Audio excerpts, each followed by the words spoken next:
Baik, Assalamualaikum warahmatullahi wabarakatuh. Selamat siang semuanya. Nama saya Madum dengan NIK akhir 119. Di sini saya akan memaparkan mengenai evaluasi mutu bahan baku dan sediaan farmasi secara kimia dan mikrobiologi. Topik ini sangat penting dalam dunia farmasi karena mutu obat bukan hanya ditentukan oleh zat aktifnya saja, tetapi juga oleh cara kita memastikan bahan baku dan produk akhirnya sesuai dengan standar yang telah ditetapkan oleh Farmakope Indonesia.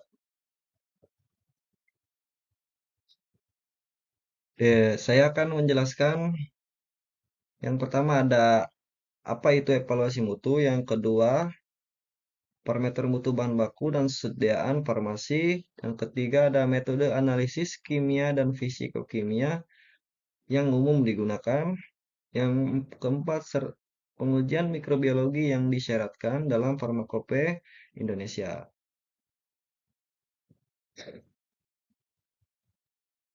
Evaluasi mutu adalah serangkaian proses pengujian untuk memastikan bahwa bahan baku obat dan sediaan farmasi memiliki identitas, kemurnian, kadar, dan keamanan sesuai dengan standar.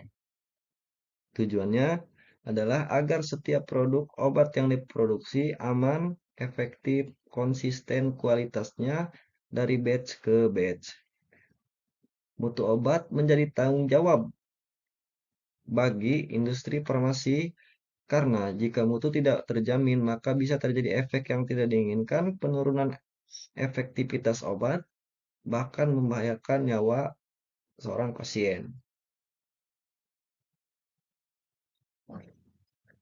Evaluasi mutu dilakukan baik secara kimia maupun mikrobiologi. Secara kimia untuk mengetahui kandungan zat aktif, kemurnian, kadar, dan kestabilan.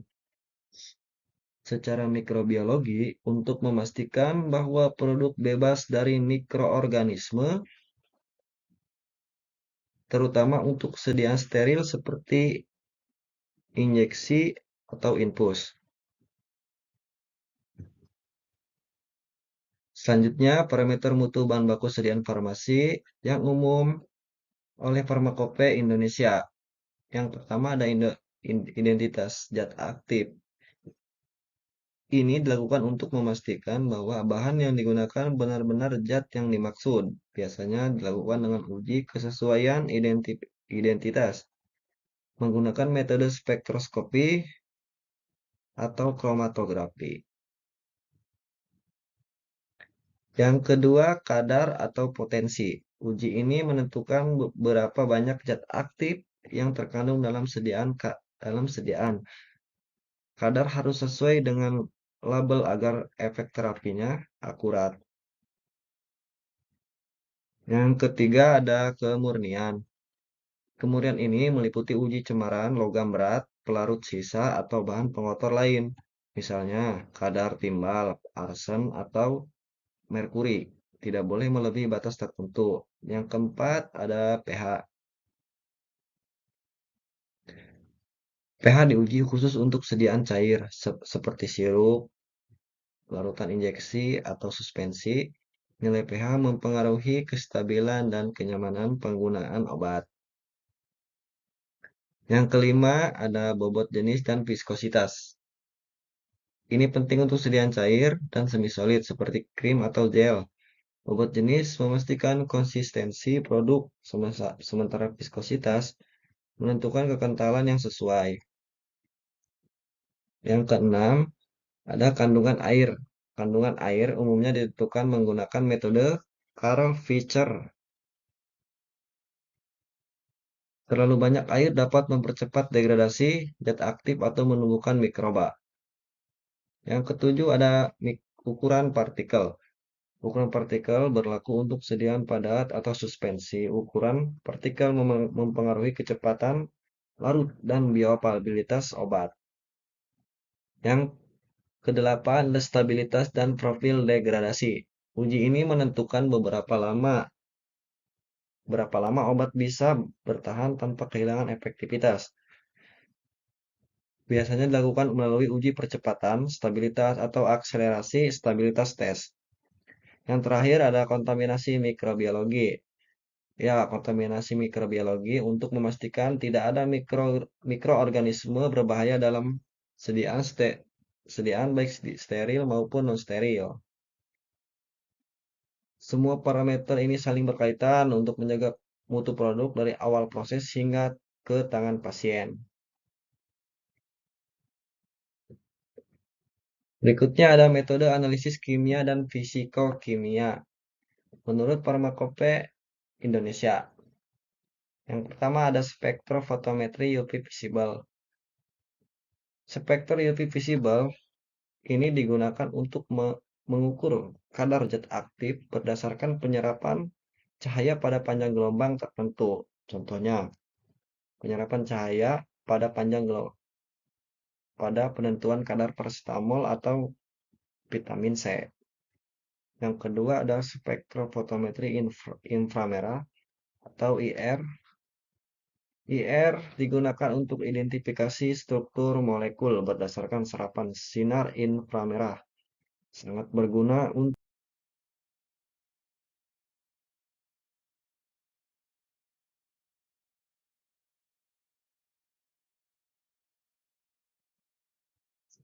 baik, berikutnya kromatografi cair kinerja tinggi atau CKT. Ini adalah metode yang sangat akurat untuk menganalisis campuran zat baik dalam bahan baku maupun sediaan.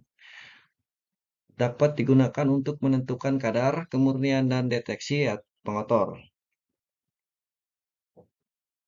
Yang keempat ada kromatografi lapis tipis atau KLT, merupakan metode sederhana untuk identifikasi zat berdasarkan perbandingan nilai RF dengan standar walaupun sederhana. Metode ini sering digunakan pada tahap awal analisis. Yang kelima ada titrasi, misalnya titrasi asam basa, redox, atau kompleksometri. Cocok untuk menentukan kadar zat aktif yang bersifat elektrolit atau logam. Yang keenam ada gravimetri berdasarkan pengukuran massa zat hasil reaksi. Biasanya gravimetri untuk menentukan kadar air atau abu. Yang ketujuh polarimetri. Polarimetri yaitu untuk mengukur kemampuan suatu zat memutar bidang polarisasi cahaya, cocok untuk senyawa optik aktif seperti glukosa. Kedelapan ada refraktometri, mengukur indeks bias suatu cairan. Sering digunakan untuk sediaan cair seperti larutan infus atau sirup.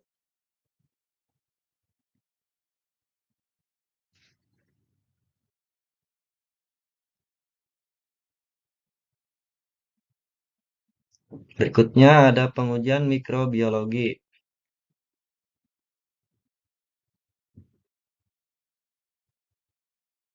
Yang pertama ada uji sterilitas. Uji sterilitas wajib untuk sediaan seperti injeksi, infus, tetes mata, dan sediaan parentera lainnya. Tujuannya untuk memastikan produk benar-benar bebas dari mikroorganisme hidup. Yang kedua ada lempeng total atau ALT digunakan untuk menghitung jumlah mikroba aerob yang tumbuh pada medium tertentu. Semakin kecil nilai ALT, semakin baik mutu mikrobiologinya.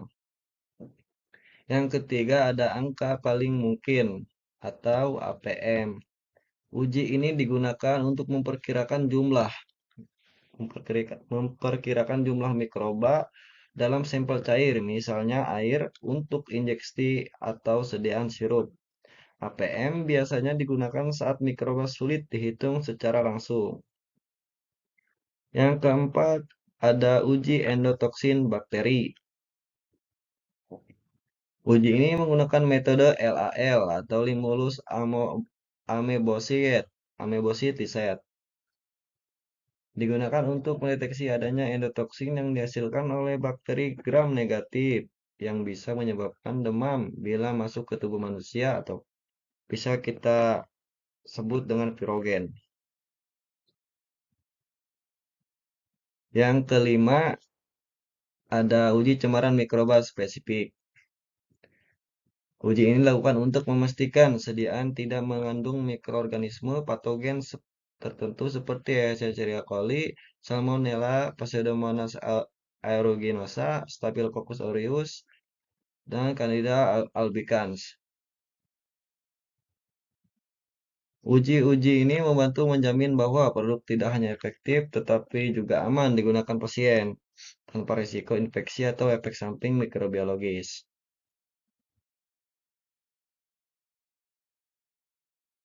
Yang pertama ada spektrofotometri visible.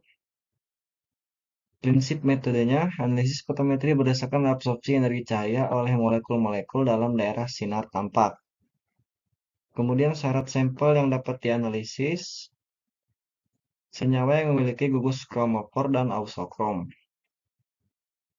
Kemudian prinsip analisis kualitatif untuk spektrofotometri UV visible, yaitu membandingkan bentuk spektrum UV visible dan IMAX sampel dengan bentuk dan IMAX standar.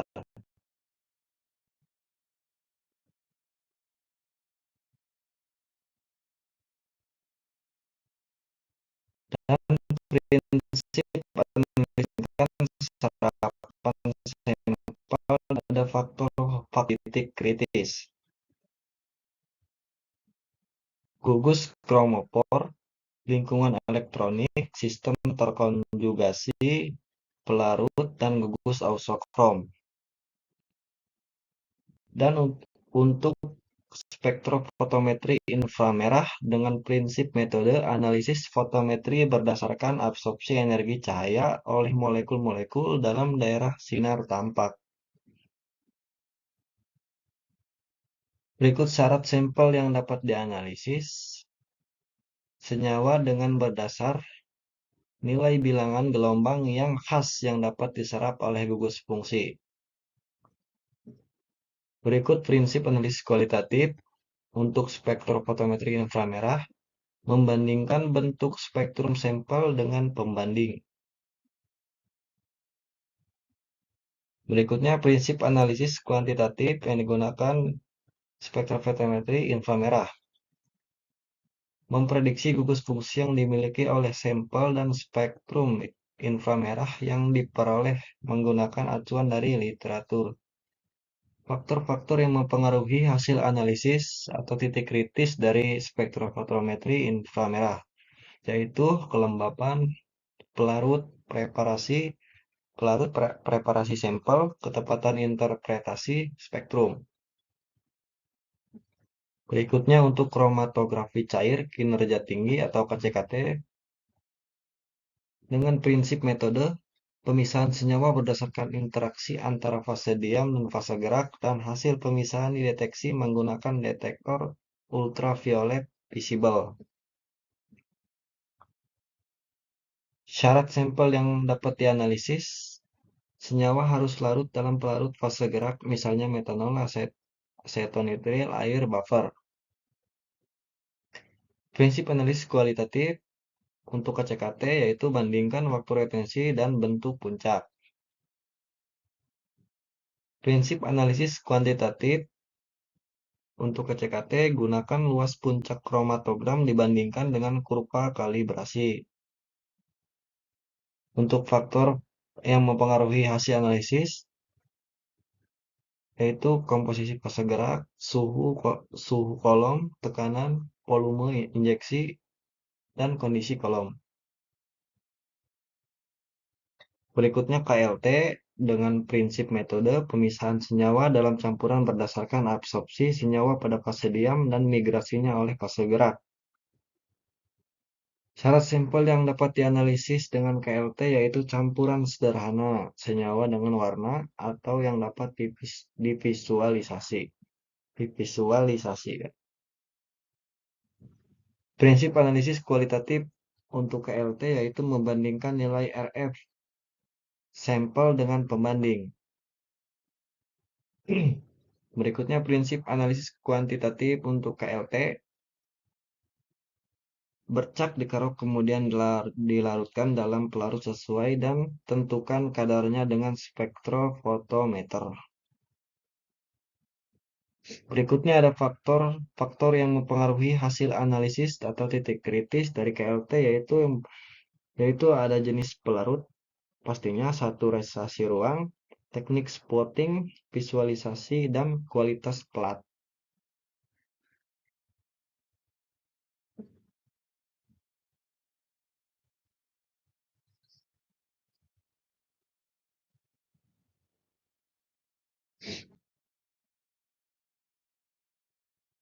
Baik, berikutnya mengenai metode uji mikrobiologi. Yang pertama ada uji sterilitas. Prinsip metodenya yaitu mengukur zona hambat pertumbuhan mikroba oleh antibiotik. Tujuan pengujiannya menilai efektivitas antibiotik terhadap mikroorganisme uji. Yang ketiga, media yang digunakannya Mueller-Hinton agar-agar atau nutrien agar. Yang keempat, masa inkubasi dari uji sterilitas yaitu 18 sampai dengan 24 jam pada suhu 35 sampai dengan 37 derajat Celcius. Yang kelima, interpretasi data untuk uji sterilitas yaitu mengukur diameter zona hambat dan bandingkan dengan standar CLSI atau farmakope atau literatur. Yang keenam, prinsip pengambilan kesimpulan untuk uji sterilitas. Jika zona hambat sesuai standar, mikroba sensitif. Yang ketujuh, faktor hasil analisis atau titik kritis dari uji sterilitas, yaitu ada konsentrasi antibiotik, ketebalan media, inokulum mikroba, suhu inkubasi. Berikutnya ada angka lempeng total. Prinsip metodenya yaitu menghitung jumlah total mikroba hidup dalam sampel dengan teknik tuang atau cawan. Tujuan pengujian dari angka lempeng total yaitu menilai tingkat kontaminasi mikroba dalam bahan atau sediaan. Media yang digunakan seperti soybean kasein diges agar, sauerkraut dextrose agar. Untuk masa inkubasi dari angka lempeng total 3 sampai dengan 5 hari tergantung jenis mikroba dan medianya. Yang kelima, interpretasi data untuk angka lempeng total, hitung jumlah koloni atau CFU dan bandingkan dengan batas farmakope. Untuk prinsip pengambilan kesimpulan dari angka lempeng total, jika jumlah mikroba kurang dari batas, maka sediaan memenuhi syarat. Faktor hasil analisis atau titik kritis dari angka lempeng total, yaitu sterilitas alat, pastinya teknik inokulasi, media, suhu, dan waktu inkubasi. Berikutnya ada angka paling mungkin.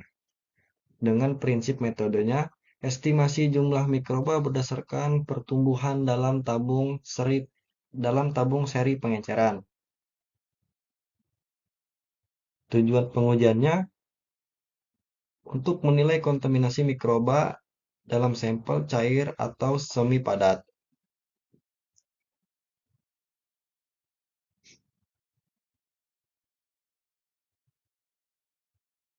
Media yang digunakan untuk angka paling mungkin yaitu nutrien broth, lactose broth, media selektif tergantung mikroba target. Untuk masa inkubasi sekitar 24 sampai dengan 48 jam per tahap pengenceran. Interpretasi data untuk angka paling mungkin yaitu gunakan tabel APM untuk estimasi jumlah mikroba berdasarkan tabung positif. Prinsip pengambilan kesimpulan dari angka paling mungkin, jika APM kurang dari batas, maka sediaan memenuhi syarat. Jika kurang, maka tidak memenuhi syarat. Nah, faktor hasil analisis titik kritis dari angka paling mungkin, yang pertama ada volume inokulum, teknik pengenceran, media, suhu inkubasi. Berikutnya yang terakhir ada uji endotoksin dengan prinsip metode Deteksi endotoksin bakteri gram negatif menggunakan reaksi koagulasi LAL. Yang kedua, tujuan pengujian. Untuk tujuan pengujian uji endotoksin yaitu menjamin sediaan bebas dari endotoksin yang dapat menyebabkan demam atau shock. Biasa kita sebut dengan pirogen. Media yang digunakan untuk uji endotoksin yaitu LAL reagen, air bebas endotoksin, alat khusus atau gel cloth, turbidometri, kolorimetri. Untuk masa inkubasi dari uji endotoksin sekitar 1 jam atau gel cloth atau sesuai metode turbidometri kolorimetri. Untuk interpretasi data yaitu positif jika terbentuk gel atau gel cloth atau absorbansi turbiditas melebihi batas. Prinsip pengambilan kesimpulan untuk uji endotoksin, jika tidak ada endotoksin terdeteksi, sediaan aman.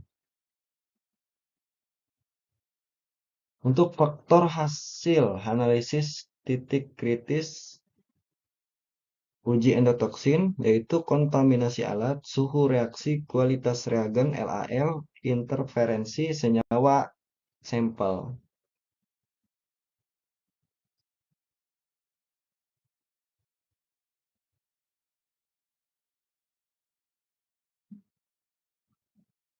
Baik, untuk sebagai kesimpulannya, evaluasi mutu bahan baku dan sediaan farmasi secara kimia dan mikrobiologi merupakan langkah penting untuk menjamin kualitas, keamanan, dan efektivitas obat. Proses ini melibatkan serangkaian pengujian seperti uji identitas kadar kemurnian hingga pengujian mikrobiologi sesuai standar farmakope Indonesia.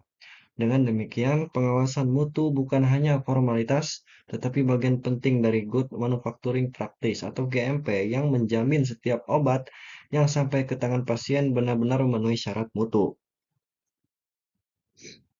Terima kasih atas perhatian teman-teman semua. Apabila ada pertanyaan atau salah kata dari saya, mohon maaf. Saya akhiri. Wassalamualaikum warahmatullahi wabarakatuh.